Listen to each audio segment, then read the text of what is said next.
So it's time to take a look at the third and final CONCORD ship, and the largest CONCORD ship that we have available in the game right now, the Marshal.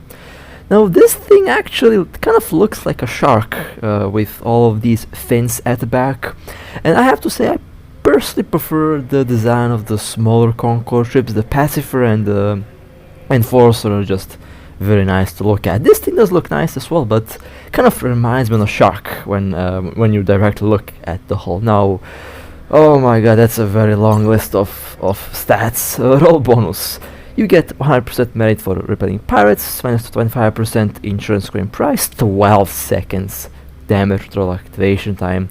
The same clocking device lock, delay and reduction. It can fit a silence of the generator, a covered sign as well. Jump fatigue minus 25%. This is kind of a Black Ops, by the way, so it's able to do that. And it can fit pretty much anything that you can imagine.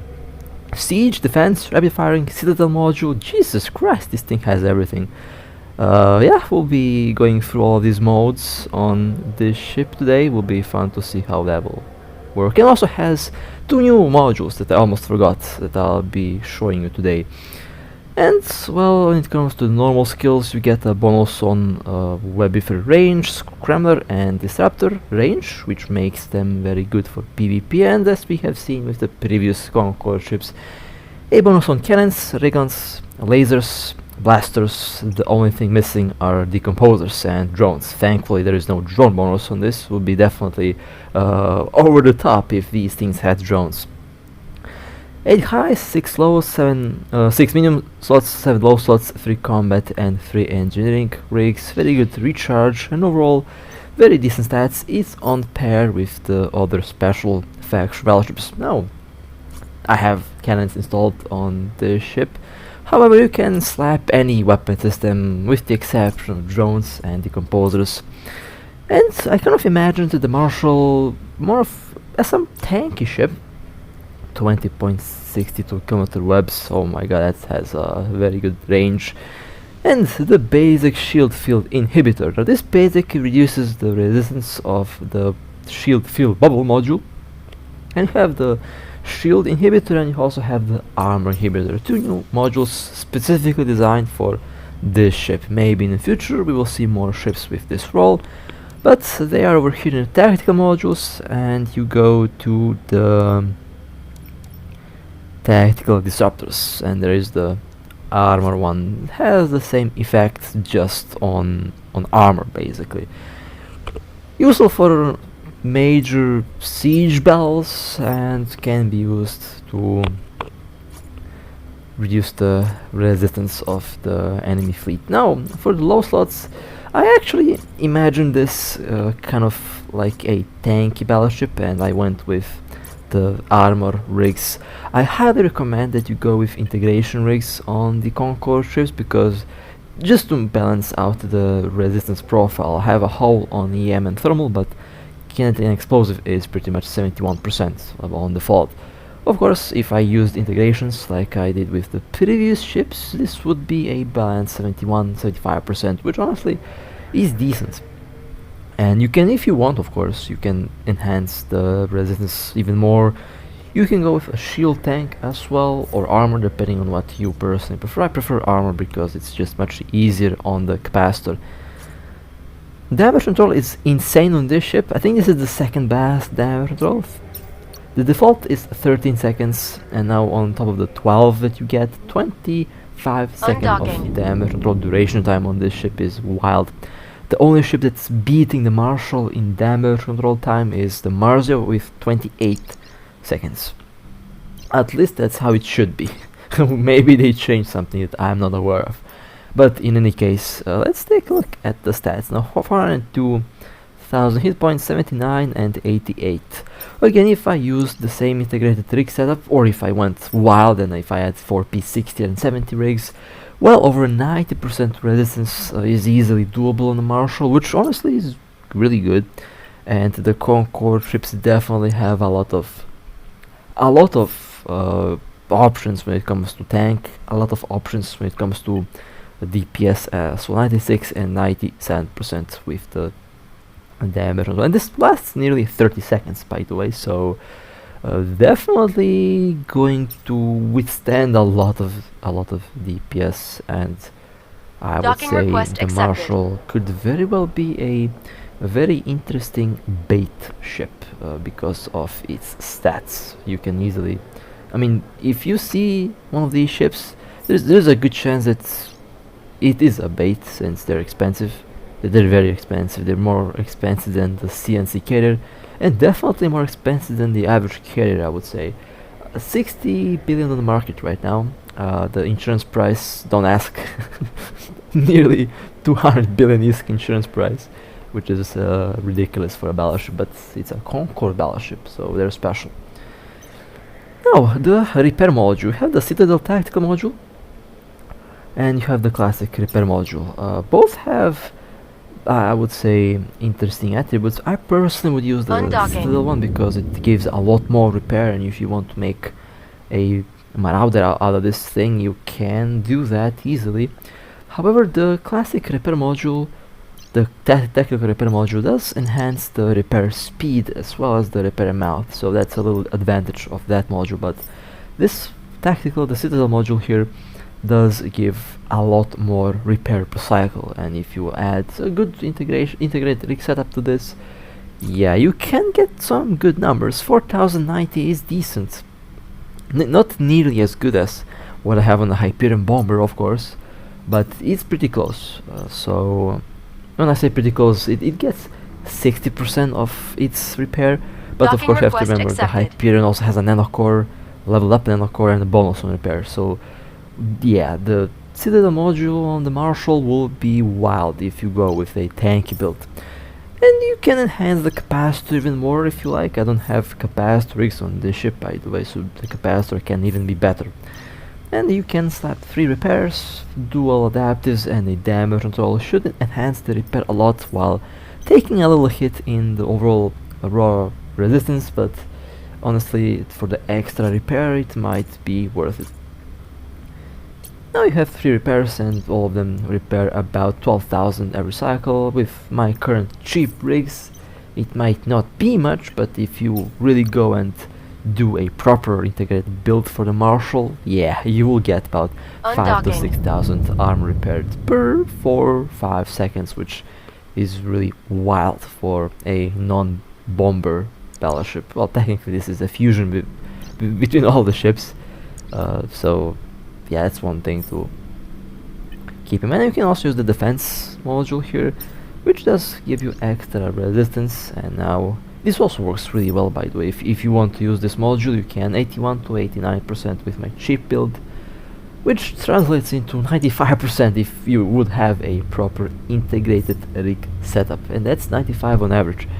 So with the current module layout, 96 and 98 with the damage control. So yeah, it's possible to get 100% resistance very easily with this ship. Again, really wild, and I would say, I mean, this thing is just crazy, and the price on the market is crazy as well, so I guess it's balanced, as all things should be. Balanced. Yeah, right. If this is balanced, I'm flying to the moon tomorrow. Now, what else can you do with this ship? I would say a bait build would probably have a lot of adaptives to further increase the resistance as much as possible, and plates, maybe even armor repairs, depending on, I guess, player preference. And obviously it would have a very different rig layout, because obviously you would have to use integrated rigs if you want to, let's say, bait a dreadnought or a super capital or something similar. You definitely want to have a very solid integrated rig setup with a lot of hit points or a lot of repairs. But honestly, I think for a bait, I would just prefer for raw hit point over repair, because you want, I mean, you are baiting for a sign of hot drop anyway, so you would probably have ships to repair you jumping in, and in that case you can sacrifice the repair for extra armor volume and resistance. But that's just me and how I look at things, how I would build a bait ship. Now, 3 adaptives, 1 reactive, and a damage control. Let's see what the stats are now. 452,000 hit points, 83 to 89. I have to say, the Enforcer and the Pacifier definitely scale a lot more with the tank. I feel like the tank is a lot more noticeable on these ships than it is noticeable on the Marshal, because the battleships just have so many tanky battleships designed for tanking that the Marshal, while being good, I don't really think that the repair stats are really the best out there, especially with the introduction of the bomber battleships, Marauders, well, not Marauders, but bomber battleships and the navies, which do have a lot higher base resistance, and overall the bombers have much better repair. This ship is kind of in the middle, I would say. Not the best repairs, but very good repairs. Not the best resistance, but really good resistance. So it's kind of in the middle between the bombers and between the navies. While the Pacifier and the Enforcer are definitely almost, if not on top of their class when it comes to tank. So that's a very interesting observation that I can tell after flying this ship. Definitely much better than the average faction battleship, that's true, but not as tanky as the Navy or the Marauder, or doesn't have as much DPS as some of the other DPS battleships are able to get. However, you will see that the DPS on this ship is actually really decent, and the beauty in the Marshal is the fact that you can literally do anything that you want with the build. You can go tank, you can go DPS, you can go in the middle, you can go repair, since you can fit every single tactical module that there is. Even the siege mode for dreadnoughts works on this, by the way. That's a very important thing. It can fit the siege mode, which is very good for DPS, and it's as you will see later, even with my build for tank, I was able to get some pretty scary DPS out of this ship with no nanocore and no DPS rig setup. So if you want to fly the Marshal as a DPS ship, I can tell you right away, yeah, you can definitely do that. And well, here we have something more of a bait build, passive armor resistance build with cannons. You can use pretty much any weapon system that you like, by the way, with the exception of drones and decomposers. If you have skills for lasers, go lasers. If you have skills for missiles, go missiles, and so on. Now, what else can I do? Oh, yeah, can this thing fit a cover-tops cloaking device? Unfortunately, it can't. Although I thought I seen cover-tops ability in the description of the ship, but it was just, the description is just so long, I could have misread, to be honest. But yeah, you are unable to fit a cover-tops clocking device on the Marshal. Would be funny though if you were able to fit a cover-tops. Would be the first ever battleship able to fit a cover-tops, and would probably be my favorite battleship in a heartbeat if it had a cover-tops cloaking device. But yeah, it can only fit the classic cloak. Maybe disappointing for a lot of reasons, maybe not. Maybe actually, when I think about it, maybe it's a good thing that it can fit a cover-tops, because wouldn't it be a little bit too broken for a cover-tops ability? But yeah, you can fit a classic clocking device, and you can use it as a Black Ops if you like, of course. There is a lot of different purposes for this ship. And I also encountered something funny. It does say that you can fit a Sino field generator. It can fit the covert and the classic Sino, but the classic doesn't want to fit in the medium slot, as you will see later. So that's one thing that I noticed. Maybe it's unable to fit a cover-top Sino, the normal Sino, only the other Black Ops Sino, but we will see. I'm not really doing a lot of hot tops myself in order to use that quite often, but that's just what I've noticed. So what else can I do? And you can replicate this build with a shield tank if you like. The same idea works with shield and armor, by the way. So it doesn't matter if you like shield or armor, you can just replace the adaptives into shield adaptives, into the adaptive field hardeners, or the shield extender from the armor plate, or as I like to say, use the shield generators or titanium plates for the best passive effect on the newer ships, or on any other ship that you have or you want to fly. Now, what else can I do? I mentioned the DPS build, which is I think I'm about to do the DPS build here in a moment. You can do the same idea with any weapon system that you like. Cannons, lasers, missiles, blasters, and similar will generally have the same DPS, full DPS build. On this ship I would actually slap 2 shield generators or extenders, or 1 generator or extender and 1 adaptive for that passive tank. However, 2 of them do look very nice. After all, you do have 7 low slots. You can take advantage of that to the fullest by utilizing the extenders and the adapters if necessary. 3 or 4 damage mods is the average peak for maximum, I guess, DPS. 5th would be too much, and the gain is pretty much minimal. And I usually run with 3 damage mods on my ships, very rarely 4. Only on the Dominic's Navy I go with 4 because that ship is able to push 90,000 DPS with bombs, but that's a story for a different time. Yeah, drones are broken. There's just no denying there. Drones are broken. We've been saying that for months and for years at this moment. But yeah, the Dominic's Navy is pretty much the textbook definition of broken DPS. Especially after it was able to fit a siege mode, it became even more broken with that, but that's a story for a different time when I fly the Dominic's Navy.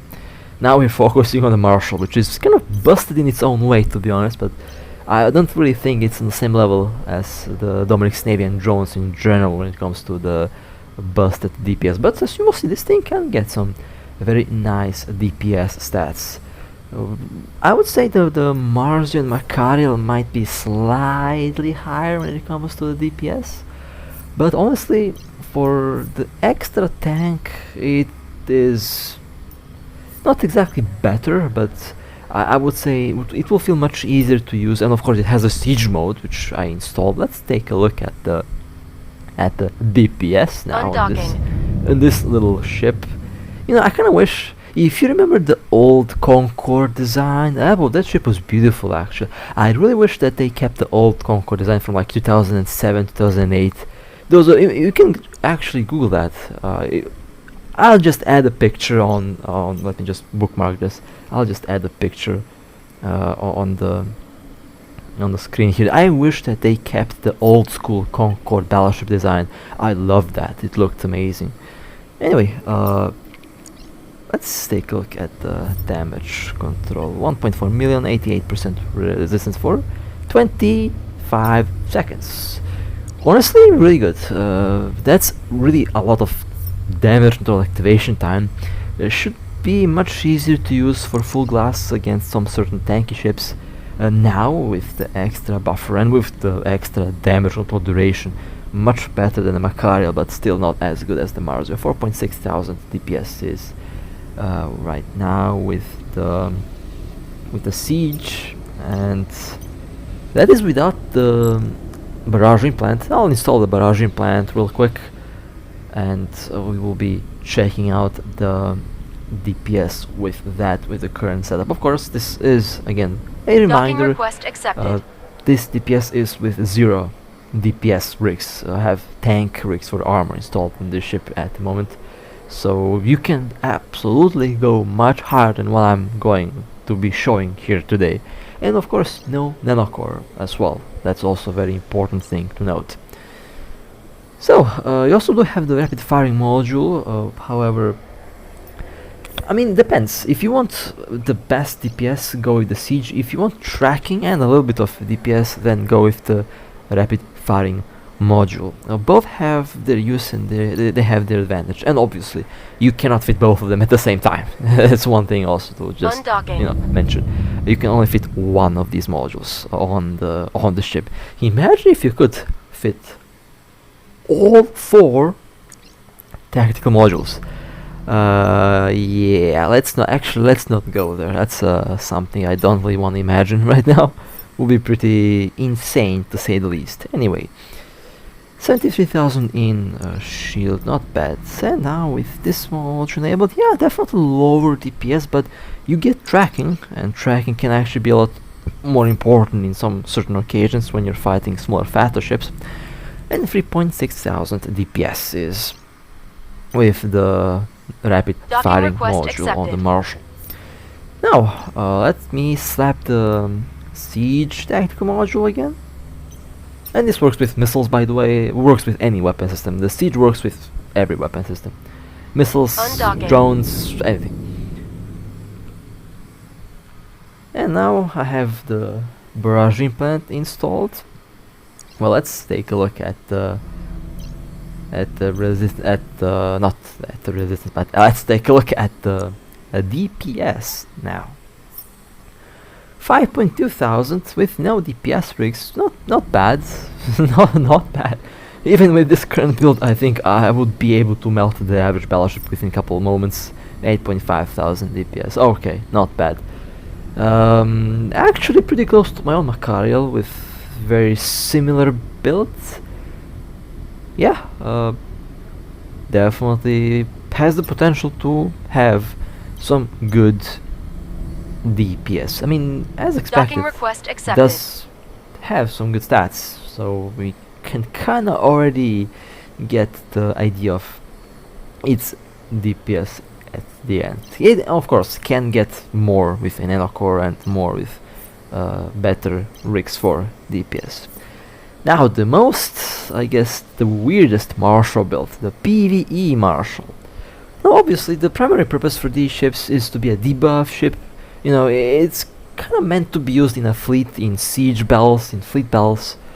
But you know, it's even. You are free to choose to do with the ship whatever you want. If you want to use the Marshal for PvE, you can. I mean, it's a very interesting ship for PvE, that's for sure. Has DPS, is unique, and overall you are free to use it for PvE if you like. If you want to use it for PvP only, you are free to do that as well. And well, something like this would be a PvE build. I just slapped the damage neutral and adaptive just because it has extra slots, but for damage mods and you're good to go pretty much. just how it goes for top tier here, for the not top tier exactly, but you know, for high sec PvE. That is 3 webs and a scrambler, or you know, 2 webs and a Nosferatu, again depending on what kind of Marshal build you want. But let me tell you, the developer should, you know, close their ears, because the developer would not like what I'm about to say. I don't really trust the AI nanocore, even after the nanocore has been out for a while now. You know, if I had a 200 billionist ship, I would not be able to sleep if that was AFK in space. No matter if in high sec or low sec, no way, I would never be able to sleep. I don't trust the AI nanocore one bit. I know it's been improved, I know it's been fixed, I still don't trust it, and with such expensive ships, I would recommend that you manually play them. Because the AI nanocore can glitch out. It did in the past. I'm not saying it will do in the future, but you know, I mean, it's software, right? It's still game code, and stuff can get broken very easily on accident. So yeah, with ridiculously expensive ships, I would prefer manual flying. You know, no hate on the AI nanocore. I mean, if you want to use the AI nanocore, you are free to do so. But I'm just saying, for the safety of the ship, just in case something goes wrong, because you know, Murphy's law: if something can go wrong, it will go wrong. Fly the Marshal manually, just to be safe. That's better than have a 200 billionist coloss mail in the combat log. And the developers will probably laugh. They're actually, they know to take a joke. You know, no hate on the AI nanocore. I'm just saying, to be safe while flying these ships, because they are expensive and they're definitely going to be catching the eye of pirates like myself. If I see a Marshal, I'm whipping out the revelation for this thing. All I'm saying. So yeah. That's a little advice for PvE. For PvP, I mean, no one is going to do AFK PvP if that even exists. So for PvP, you're safe.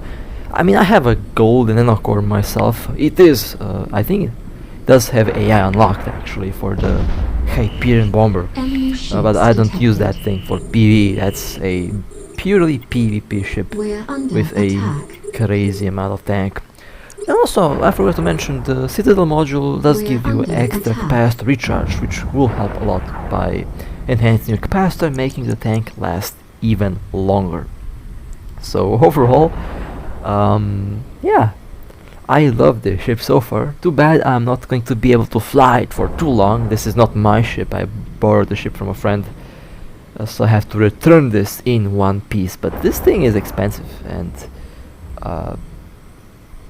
I kind of gotten used to flying the cheaper ships nowadays, so flying something as expensive as this is definitely raising my blood pressure a lot, and ships like this make me paranoid, okay? Because my internet, as we all know by now, if you have been following for a while, you know my internet is, let's say, how to say it without a profanity, my internet is the equivalent of the thing that we get rid of when we eat a lot of Taco Bell, right? So that's what my internet is right now. Well, it was for a very long time. That's the state of my internet. So flying expensive ships is definitely raises the blood pressure and makes me jumpy, because if I lose internet and if this thing doesn't work out, I have to explain to my friend as to what happens to the ship. Why is there a 200 billion ISK Marshal loss mill in the corporation log? That would be funny, but thankfully that never happened. I'm praying to God that that never happens. Hopefully that didn't jinx it, but yeah.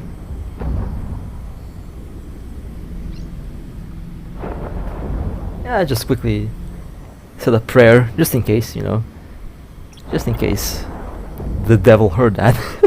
If you do a prayer, the devil will basically run away. Anyway, my thoughts. Well, let's be a bit more serious now. My thoughts on the Marshal. Honestly, this thing just slaps. I mean, I already knew, based on the previous two CONCORD battleships, that this monster will be very good. I already knew that this thing is going to slap a lot, and I already knew that it's going to be good.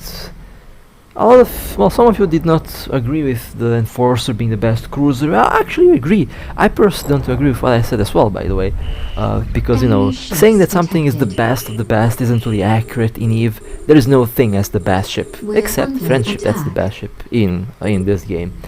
There's just different advantages and disadvantages. In the case of the Marshal here, this ship actually is able to do a lot of things that other ships are also able to do. And in the case of, I guess, utility, it can kind of do the same thing that the Makaril can do. It can do the same thing the Balgorn can do with the extra web range. It can do the same thing that the Marauder battleships, bomb battleships can do with the tank. It is also able to do the same thing the Marzio and the other special new battleships are able to do, with the exception of launching bombs. That's one specific thing for the Cobra. So pretty much this ship has a bit of everything from every ship in the game, at least from battleships. It is unable to launch drones, obviously. It doesn't have drones, and it's unable to launch bombs, I guess. It doesn't have the highest DPS with cannons, but it has good DPS. Doesn't have the highest DPS with missiles, but it's really good. So overall, it is in a very interesting position where if you want to fly a ship, one single hull, but you want to change weapon systems, it's going to be working really well for you, because this ship is able to change 4 different weapon systems without having to change the hull, which is something that other ships, for example, are unable to do. Makaril cannot use missiles, the Ralsei cannot use cannons, the Vindicator and the Annihilator cannot use decomposers, cannot use, cannot use cannons, missiles and stuff like that. So in the case of utility, this thing is outmatched. This thing is unmatched. Nothing comes close to it. But is it the best battleship? Well, no, obviously not. It's I would say the largest thing, the largest thing that players would point out when it comes to the Marshal is the price. Is it worth 200 billion ISK for a battleship? That's the question. Does it do 200 billion ISK more than the Macariel at 3 billion ISK or any other ship? That's the main question in the end. And the answer to that, well, it's not exactly the case that it's worth 200 billion ISK for other ships, but the utility and the other things that come along with the ship kind of are trying to justify the price. But we will see how the price on the market goes. I would say it might become cheaper. How much cheaper? I have no clue. But that's just my thought on the Marshal. Do I like the ship? Obviously, I mean, yes, I do like this thing. It's been a pleasure and honor to fly this monster. The most expensive ship I ever had on this game, on this account actually. Well, technically it is that.